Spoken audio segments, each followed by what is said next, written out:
नमस्कार। आज हम लोग बात करने वाले हैं कॉन्जरिंग यूनिवर्स की। ये जो डरावनी दुनिया है, इसको समझने के लिए हमारे पास कुछ स्रोत हैं जो दो अलग-अलग तरीकों पर रोशनी डालते हैं। हाँ बिल्कुल। और ये जानना बड़ा दिलचस्प है क्योंकि ये सिर्फ कुछ हॉरर फिल्में नहीं हैं, मतलब ये तो एक पूरा कहानियों का जाल है। सही कहा। और हमारे स्रोत भी यही सवाल उठाते हैं कि भाई इस जाल को सुलझाने का सही तरीका क्या हो सकता है। क्या जिस क्रम में फिल्में आई वैसे देखें, या फिर कहानी जिस समय के हिसाब से आगे बढ़ती है उस तरह से। हाँ, यही आज का बड़ा सवाल है। तो चलिए पहले उस तरीके की बात करते हैं जैसे ज्यादातर लोगों ने इसे देखा होगा, मतलब रिलीज ऑर्डर। ये सफर 2013 की द कॉन्जरिंग से शुरू हुआ था, है ना? बिल्कुल। और जैसा कि सोर्सेज बताते हैं, ये सिलसिला फिर आगे बढ़ता गया।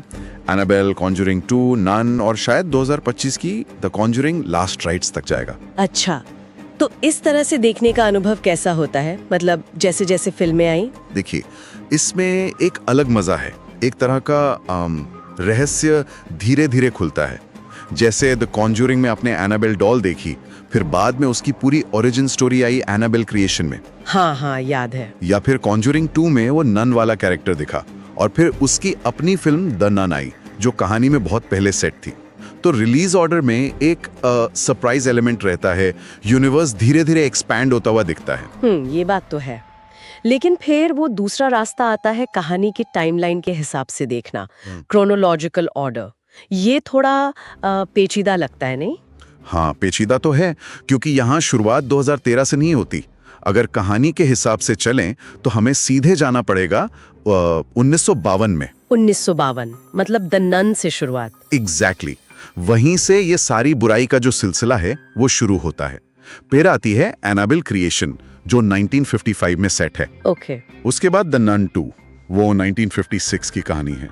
फिर पहली एनाबेल फिल्म जो 1967 में होती है और तब जाकर काफी बाद में 1971 में हम द कॉन्जूरिंग पर पहुंचते हैं। बाप रे, मतलब पहली कॉन्जूरिंग फिल्म तो इस टाइमलाइन में काफी बाद में आती है। हाँ बिल्कुल। उसके बाद फिर Annabelle comes home 1972, the curse of La Llorona 1973, फिर कॉन्जूरिंग 2 1977 और फिर the Conjuring the devil made me do it जो 1981 में सेट है और अंत में शायद लास्ट राइट्स आएगी। वाह, ये तो पूरी कहानी का नजरिया ही बदल देता होगा। तो फिर मतलब अनुभव कैसे अलग होता है? रिलीज ऑर्डर से देखने और क्रोनोलॉजिकल देखने में क्या बड़ा फर्क महसूस होता है? बहुत बड़ा फर्क। देखिए, क्रोनोलॉजिकल ऑर्डर में देखने से ना आपको घटनाओं का जो कारण और नतीजा है वो ज्यादा साफ समझ आता है। अच्छा, कैसे? आपको पता चलता है कि कौन सी बुराई या कौन सा डीमन कहाँ से शुरू हुआ, उसका वॉरेन कपल पर या दूसरे किरदारों पर क्या और क्यों असर पड़ा। वो कनेक्शन, वो कड़ियां ज्यादा मजबूती से जुड़ती हुई दिखती हैं। किरदारों की या श्रापों की जड़ें आपको शुरुआत से पता होती हैं। तो मतलब रहस्य थोड़ा कम हो जाता होगा क्योंकि आपको पहले से पता है कि नन कौन है या एनाबेल गुड़िया का क्या सीन है। हाँ, कह सकते हैं कि सस्पेंस शायद थोड़ा कम हो जाए क्योंकि आप ओरिजिन स्टोरी पहले देख चुके होते हैं, लेकिन कहानी की जो समझ है, जो डेप्थ है, वो बढ़ जाती है।